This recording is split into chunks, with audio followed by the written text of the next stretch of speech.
What's up, beautiful people, to another episode of Conversations with Christian. Man, it's me, Ricky Jones Jr. We also have Oniel in the building.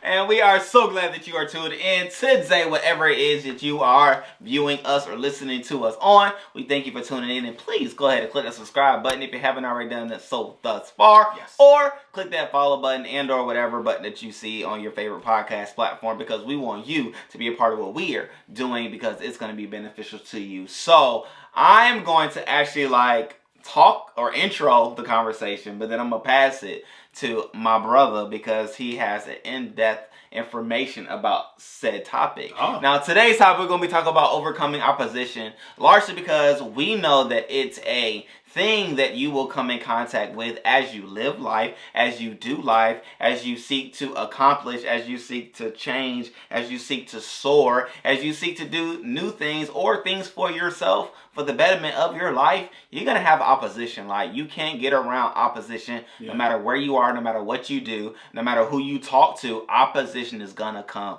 However, what we want to do is give you some tools and some insight and some ideas on how you can overcome Opposition. You look for another word. I thought the word was overcome. Yeah. How you can overcome opposition when it comes your way. So, my brother. All right. So, yeah, like you said, right, in life, and I guess, Ricky, question for you. Do you think that opposition, help to form you, help to strengthen, help to build you? What are your thoughts on that? Where, but to set it up, though, I know recently for me, I went through this training, change management training, where when you think about ideas and different things that you might potentially want to do, right, how to sustain the thing. I'm a believer that it's very easy for us to come up with ideas to think of something, but it's hard for you to maintain it or to keep it going and so on. So as part of that, they broke down the different people that we might come in contact with, or different people who might play a role, various roles in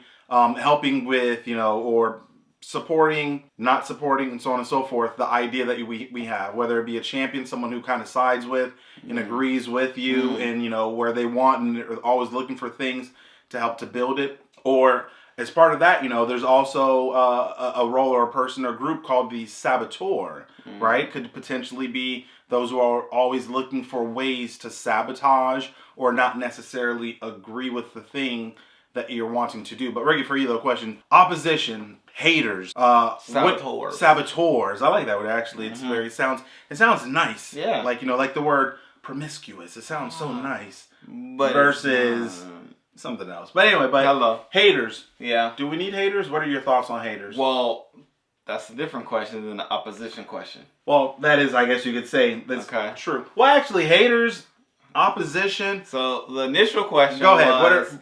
What do I feel about opposition? Opposition. Okay. Would you say then potentially haters fall in a different category then? Yes, I definitely Versus would. opposition? Definitely. Okay, what are your thoughts on opposition, and then why do you feel that haters and opposition would fall in different categories then? So I think opposition is definitely necessary for the betterment of the individual or the thing. Largely because it allows for, let's say if I was up against opposition to accomplish a goal of starting a business, right? It could be that I'm not ready, in the sense that everything isn't lined up for me to be a business owner right now with the information that I have and the information I'm trying to present. And so the opposition could be for my betterment to say, hey, go back and get your financials in order. Go back and get your marketing in order. Go back and get your ideas in order. I see the angle you're taking. I can see opposition as a tool to sharpen what you're trying to use as your sword or as your business, right? And so there's that. However, there could be the opposition where it's unnecessary challenges that you're facing, because in life you deal with people, right? And so it could be the opposition of a person that just don't want to act right, that just doesn't want to be a team player, that just doesn't want to do things as the collective is trying to do. And so you're dealing with that opposition where that could be frustrating, that could be overwhelming, that could be tedious, that could be, draining and things like that. And so that form of opposition could be taxing, right? Yeah. And just like, man, like, would this person just leave or just catch up with the flow? Yeah. And so I would say in a case like that, the saboteur, Yeah. right, would be one in which is depleting the excitement as well as the projection of the or the goal that we're trying to accomplish. And so, you know, then you talk to the person. You talk to the person enough to say, hey, let's get with the program or let's get going, right? Yeah. And hopefully they do one or the other and you can move accordingly. So then there's that. Haters are different than opposition because I believe haters' role and responsibility is to negatively talk about a thing with or without information to prove why their voice should be heard. Okay. Right? And so I believe haters just are haters and haters just talk. So do we need haters though? No. We don't need haters? Okay. No, I don't. So why I say that is because you use the word need. I don't need haters. I believe haters will come.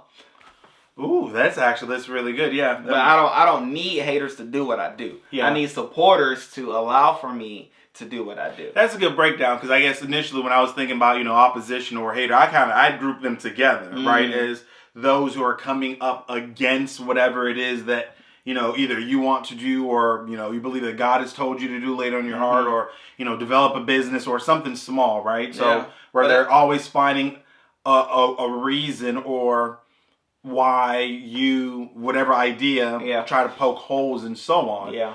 But you're right in dividing the two when you think of, and I think of like opposition as a way to help, to build you up, right? Because then we need those individuals in our lives because if we think of, during my conversation, so I deal with a lot of like C-suite people at my company, like the CEO and a lot of VPs, chief this, chief that, and so on and so forth.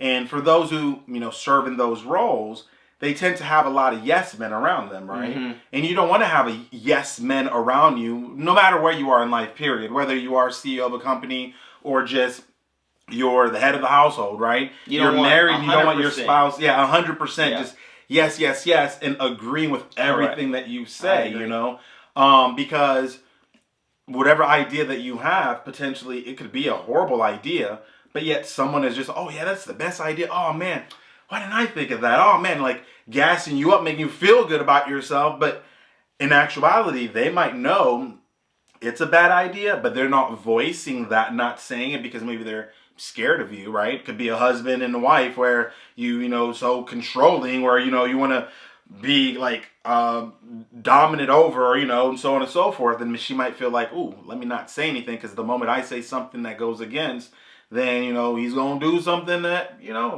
so, but anyway, all that to say, I believe, we do need the opposition in our life. During the meeting, that for the training that I had at my place of employment, someone brought up a valid point where she said, when thinking about it like that, there was this idea that she had, and there was one person in the meeting, senior level executive, who she felt like was just going against 100% the idea. Anytime she said something, that person had something to say. But she changed her perspective by seeing it as that person not necessarily being negative and not wanting to help support the idea, but helping her to think of different things that she never considered. I totally agree. So then that got her to, in a sense, be quiet and listen, right? So I would say it's good for us to listen to our opposition because it helps us to identify, oh, you know what? Maybe I didn't think of that. Okay, well, if that person's poking holes, now I can get the different information I need to make that idea better so that the next time the other person who might have potentially been in opposition, I will have already answered those questions and eliminate those concerns before that arise. You know what I mean? Like, so it's always good when, you kind of think of, in the sense of the haters too. I don't know, you said we don't need haters. I almost feel like we do need haters, right? Why do you think we need haters? I think we need haters. Why do you need haters? Well, I need haters because, it helps to keep you, I don't want to say grounded, or helps to keep you, on track, but it helps to also remind you, I'll say, bring scripture, if God be for me, who could be against me, right? It helps to remind me of the fact that, hey, I need to strengthen myself because not everyone's going to agree no matter what, right? Mm-hmm. It helps to, I'll say for me, for years I've struggled with being a people pleaser, and I think I've changed a little bit over the years as I got older. You know, you have gotten better since I met you. I have gotten a little bit better, right? Where, you know, you could do whatever it is that you think. You could bend over backwards for some people, and they're still not going to like you. Correct. Right? So then I would say, I mean, for me at least, I appreciate the haters or the people who might, you know, not necessarily ever agree with or like the things that I do, because it helps me to remember, like, okay, not everyone is for me, but you can't come against me because of the things that God has shown me, you know, because again, if God be for me, like, you could try, you could hate all you want, but I'm okay. I got breath in my lungs. I woke up this morning. I'm with, you know, God loves me. I'm here on earth, still another day, so you can hate all you want, but that doesn't fade me. Yeah. Well, let us know in the comment section. Do you believe that you need haters? I think we do. In your life? I don't think so. You think so? I think so. I don't think so. I do believe that haters do have the ability to remind us that we're going against a common thought, right? I believe that's what haters do. Haters just are simply that, right? And oftentimes haters use incomplete information to say why I'm different than you and to distinguish the two. And so, you know, like, will haters be there? Absolutely. Like, whenever you're doing a good work, there are oppositions and haters towards or against that good work. But I don't walk around looking for haters. I mean, you don't look for them. They're there. No, I mean, you look for them because you need them. You know what I'm saying? I need haters in my life because I need water. I need haters in my life. No, man, I think haters are stressful, bro. Like, they are stressful. I mean, but at the same time, though, something Pastor Poe used to say a long time ago, you know, if everyone in, you know, your circle, everyone in life, period, if they like you, if you're well liked by everyone, right? Then you're not doing, there's something right? We're doing something where it basically in life as you walk, not everyone's going to agree with everything that you do. That is true. But right? I wouldn't classify them as a hater if they don't agree with me. I mean, not necessarily, but haters don't agree with you. So but I mean, some people might not agree with you because you see them, okay, as opposition or, you know, as a helping to so let me identify. I mean, opposition, ops. Yeah. That's what the kids say nowadays, you know, short. No, ops the are good. The ops are good. And it's usually the kids are talking about police officers. I mean, well. And they're not the ops. Well, I mean, no, they're talking about, like, people from rival gangs and stuff, too. Well, you know, I'm not talking to those kids. You know? You're talking to little kids. Well, little kids? They're talking about ops? I mean. At age 7? But why are they talking about police at age 7, though? That's what they talk about in their rap songs. What 7-year-old rapper are you listening to? I'm not talking about a 7-year-old rapper. I'm talking about rappers talking about ops. I pulled back from what you said. You said the kids. What 7-year-old rapper are you listening to? I didn't say the kids. You just said 7-year-old rapper. For those, if you're watching or listening to this, rewind back up 15 seconds. Correct. Ricky literally just said about the ops, what the kids when they're referring to the ops. No, you said that. You said when the kids were referring to the ops, you're referring to police. And then you said something about 7-year-old. I see you linked it all. There was a separation. Rewind. One of us is wrong. One of us is right. I know that. However, I'm right. I get when one does such things as that, they don't have a response. But he may call me a hater for that. But at the same time, let me ask you this, right? Since we diverted into haters and opposition, what do you think haters do? I mean, haters gonna hate. How? What are the actions of haters? I mean, they bring in negativity with their words and their action and their, you know, but like you said, I mean, they come with misinformation at times. Okay. But haters can come in well-educated, well-informed about the idea, about the thing that you might potentially have. They might know more than you, but they're going to come and, you know, hate or present things maybe in a negative way. I say they're needed because they help to sharpen you. That's my view. I mean, there are people out there who don't like me, who hate me for whatever reason, for no reason at all, but it helps me to be better, for me to know, going back to me and my trait, of wanting to please people, right? Now I know more as I get older, like, okay, if I go above and beyond, no matter what, and all I can do is just be me, basically, right? Because if I try to be anything other than me, then I'm being fake or whatever. So I can only be me and let them do them, hate as much as they want. Yeah. So, but you also do lump opposition and haters together.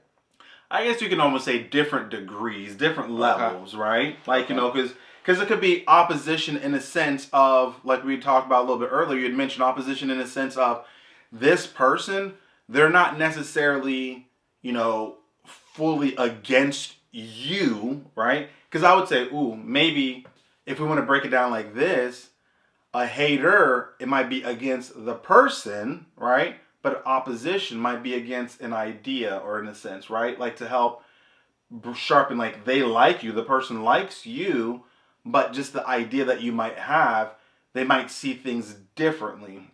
Whereas a hater is the person, it's like you. I don't like you, period. You know what I mean? Like no matter whatever it is that you say or bring to the table, I'm just gonna hate, period, because I don't like you. I'm gonna hate every idea that you say, and so on and so forth. Like you could almost see it like that, in my opinion. Then I mean, it's different levels, different degrees where opposition, might be, let's strengthen this thing and make it better so that you don't have just yes men around you all the time.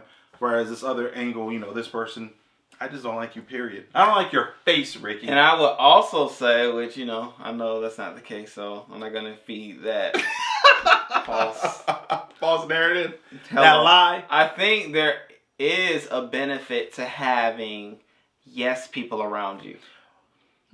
I don't believe 100% of the people around you should be yes people. However, I do believe there should be people around you that are willing to say yes before saying no. And I say that because with ideas, as you brought up, and things like that, when you bring ideas, it's a sensitive moment, right? It's a sensitive time. You're vocalizing a mental imagery that you've had for said period of time. And so when you vocalize it, you're actually sharing what's been within. And so when you do so, you definitely want to do it in a space or a place where people are receptive of you, right? Now, how far do you go? It's questionable, right? Like if I share an idea, people's like, "Oh man, that's good, that's good." It's motivating and stimulating to keep you thinking, right? Yeah. As opposed to getting a no right off the bat is going to shut you down. It's going to stifle creativity, and it's going to block you from what potential thoughts you could and may have. Yeah. And so I think yes, people are okay as far as like in different stages of life, right? When I say that, I mean like there's a stage of ideation, there's a stage of now I'm about to form this idea. Okay, then you start needing some people that won't just say yes, but will give you some, I don't know about that, right? And so I even use that with the idea of, for prime example, Crystal and I. If Crystal shares an idea with me that she has, I won't say always because that's a broad word. 9 times out of 10, I'm gonna say, "Oh man, that's a great idea," right? Before knowing everything, right? Why? Because I want to stimulate that thought to allow her to keep going. Because I know the first time you share a thought isn't the fleshed out version of that thought, right? And I'm for it, but and I won't say nothing until she says, "Well, what do you think about it?" Okay, like what do I think about what?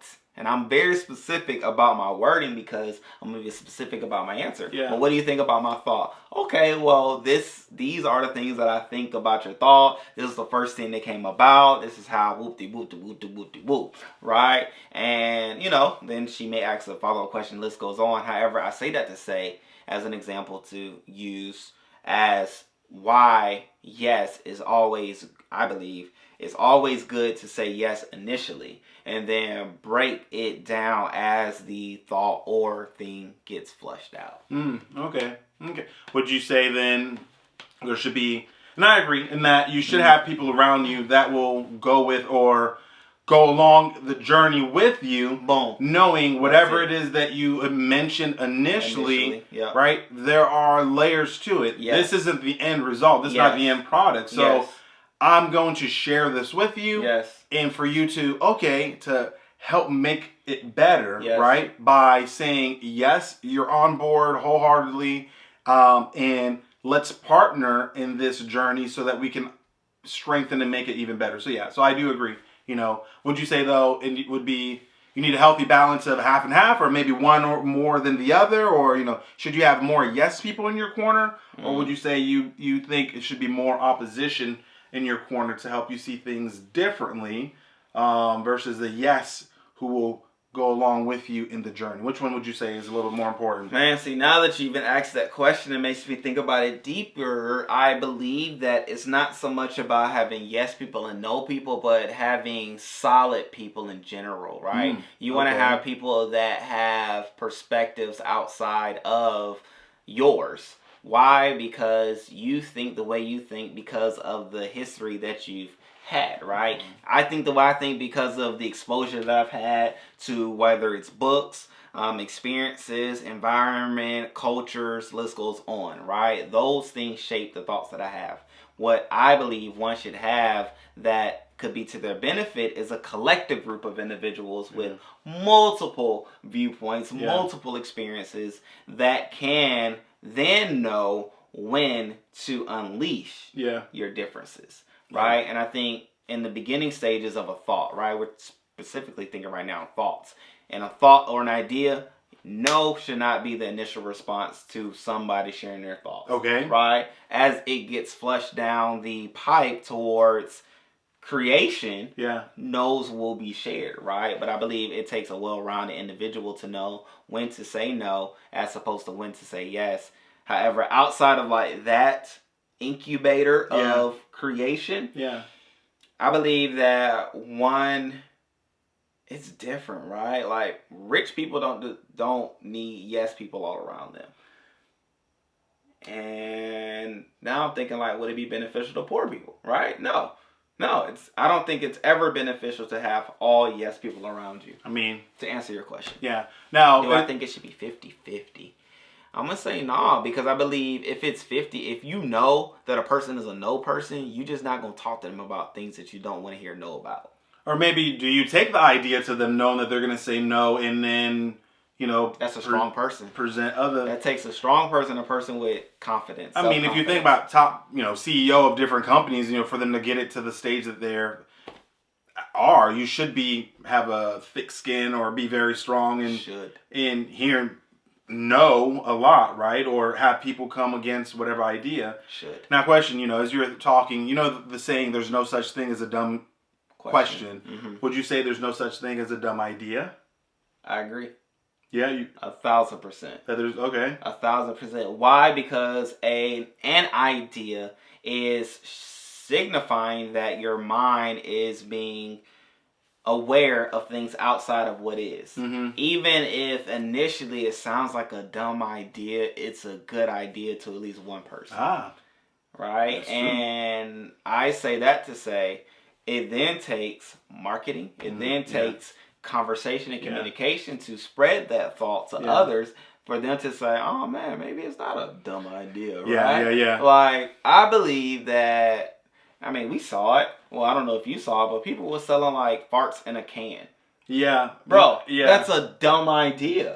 However, it turned out to be a good idea, depending on how you market it, depending on how you like stink bombs.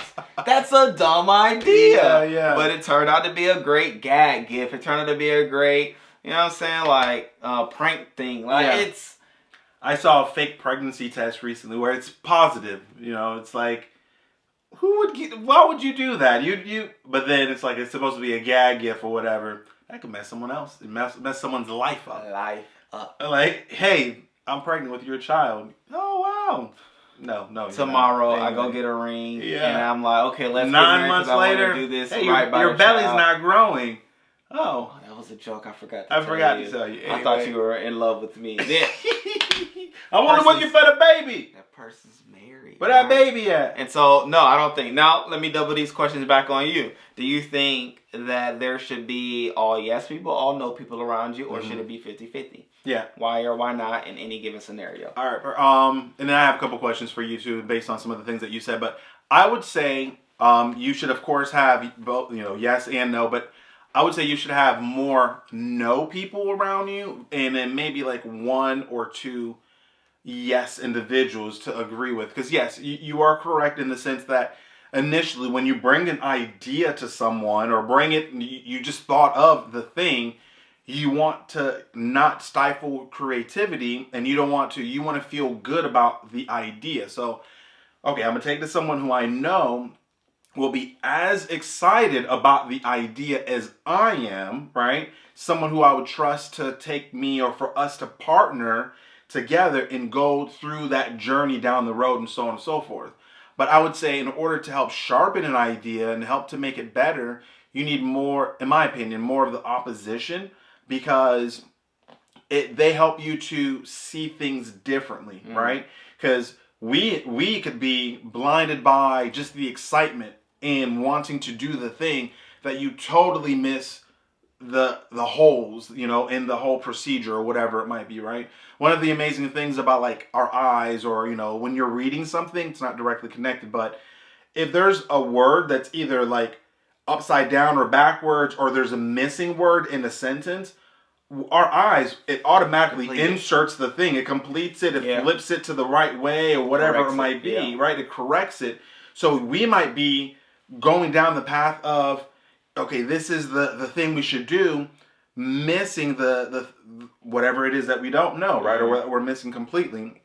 So those, having more of the people who see it differently would help to strengthen the idea, in my opinion, and also to basically to help strengthen the idea. But anyway, but yeah. So, do you think there are any bad ideas? Do you think there could be any ideas that are just bad, terrible, it shouldn't be? No, I would say some ideas are ahead of their time. And then also going back to what you said as well, like some ideas, not everything is for everyone, right? When taking marketing classes and so on, that's one of the things that we kind of talked about, like the fact that Fiji water price-wise is very expensive. You're not going to find, it. And also when you think about like liquor, right? There's like top shelf liquor, So it's almost like when we were talking, we think about like Dasani's like top shelf water, where they know there's a market, right? There are multiple different, types of water out there, but this is what we create that's for this particular audience, and so on and so forth.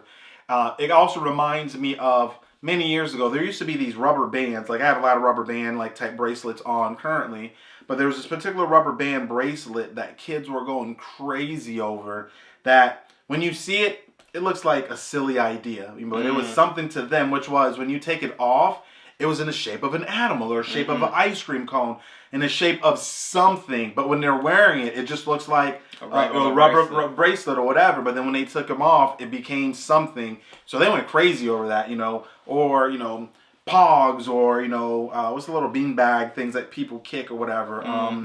Teletubbies. Different things that we might potentially, it's not meant for us. Maybe it had a time and there was a purpose, and so on and so forth. So, I would say there's no such thing as a bad idea. There might be some ideas ahead of their time, and some ideas that aren't necessarily for you, but it is for a specific group of people. So, yeah.